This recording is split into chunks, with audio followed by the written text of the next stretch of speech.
Welcome to the inaugural Zane and Dane at Dusk. I'm Dane. I'm Zane.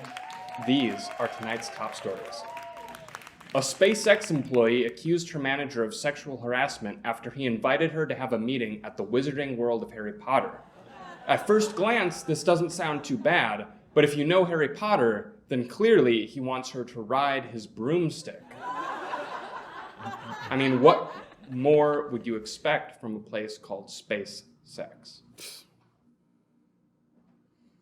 Africa is polio-free in a milestone public health accomplishment. Meanwhile, in America, expect the return of polio due to anti-vaxxers. The NBA has been forced to postpone games due to player protests over the shooting of Jacob Blake. I am, for one, in full support. What better way to celebrate Black culture than not showing up for work? Bella Thorne charged her fans $200 for 3 non-nude photos. I don't know what's more embarrassing, paying for non-nude photos or knowing who Bella Thorne is.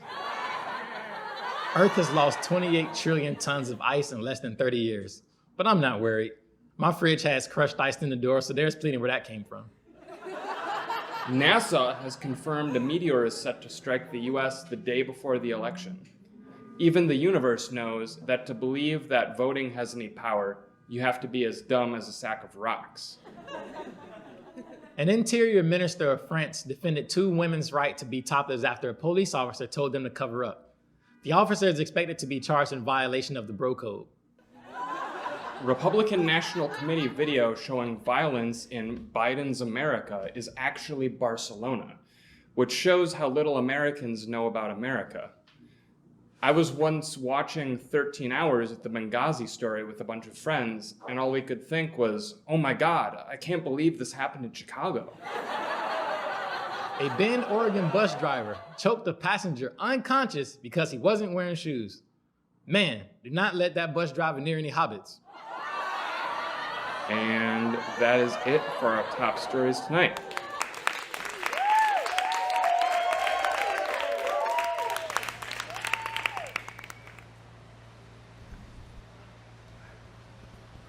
Jordan? Yeah, do I know you? It's me, Earl. We were neighbors a few years back. Sorry, bro, I don't remember. Slide on a late night. You like to slide on a late night. I was the one always singing the Drake. I don't remember, bro. Wait. Ah, shit, man. It's good to see you. I'm not trying to be rude. What happened to you? This... Nothing? Man, you had a C300, parties, still tell me you got the females. More or less. Bling, bling. Shut the fuck up! And I thought I told you to shave! Sorry about that. Nah, it's cool, bro. I'm glad to see you still got that carefree spirit. You can't always judge a book by its cover. What, man? Say it one time for the people in the back. You can't always judge a book by its cover. Keep that shit the fuck down, man. I ain't even blurting shit out like that. All right, chill, man, chill. Sorry. Man, so how much space you got in there? Room for me and a hoe. How about you say I stay with you for a couple nights? What? You don't have a place to stay? You look like you just came from a Jimmy Buffett concert. Man, the last time I had a cheeseburger in paradise, I fucking sucked dick for it. You see these fucking heroin marks on my arm? Damn, you got more tracks than a Migos album. But here, you can stay as long as you want. Take a look.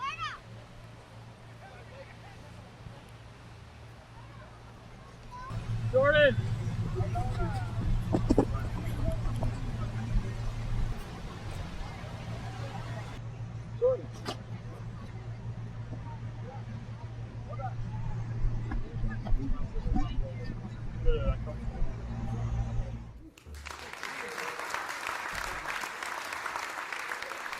Welcome back to Zane and Dane. We got a special guest, the clothing designer, international cosplayer, Chad Hatter.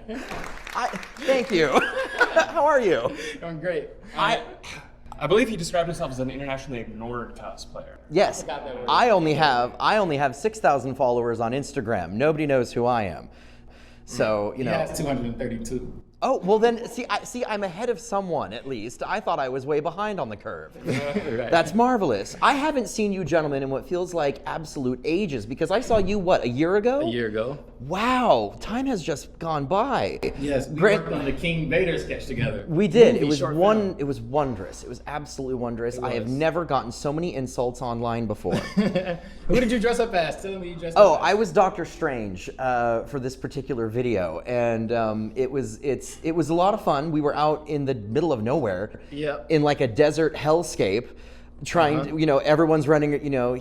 Vader was wearing an Iron Man suit, and he was slowly, dying of dehydration, and it was worth it. It paid off. It looks great. In the desert, no one remembers your name. And that was a problem because I had my first name is the access code on my phone.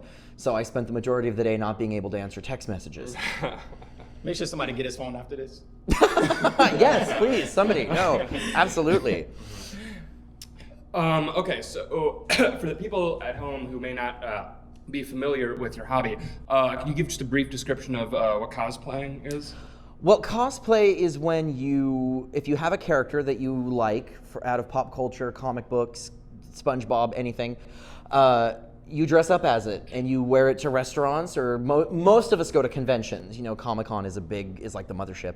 But it's most of the people I know use it as sort of a way to complete themselves. I feel like the costume becomes armor. Maybe the character has a piece that is missing from your own life, so by becoming them for a day, it kind of puts the puzzle together. Right. My favorite character to do is the Mad Hatter, which is where my Instagram handle, Shad Hatter, comes from.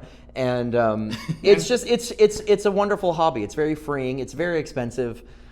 Because costumes cost a lot of money to make, and so it's kind of a weird thing to do. So when you go door to door trick or treating, are they alarmed at your age?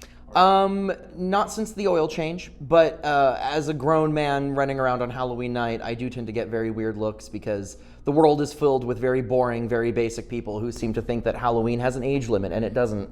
Would you ever consider cosplaying as a basic bitch? Maybe get a hydro flask and some scrunchies and a Pinterest. Some Starbucks. Yeah. I don't know if I'm capable. I don't know. I mean, there's nothing wrong with being basic if you're happy and you're not hurting anyone. But if you're a Karen, that's a problem. Oh, definitely. Yeah, because the world has too many of those, so I wouldn't want to be one. But that would be a very frightening costume for Halloween, just running around, yelling at people, asking to talk to managers, Calling HR. Absolutely. It could be a group costume.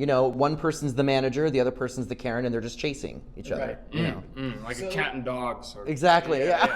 Tom and Jerry. People that are in the world of the universe that you're cosplaying, do you interact with those people as if they are actually those characters? Do y'all have those dynamics of like, I'm really Doctor Strange and you're really Spider? Is there any LARPing involved? I don't LARP because that's too much effort. The costumes that I wear are very big and very heavy, and there's a lot going on, and role playing just takes way too much energy. But quick story, I did have a very charming interaction once at Denver Comic-Con. There was a little girl about that tall, dressed as Alice, who came running up to me because she saw the Hatter, and she just kind of attached herself to my leg. And her mom came running out of the crowd apologizing, and I ignored the mom, and I knelt down and had a whole conversation with her completely in character.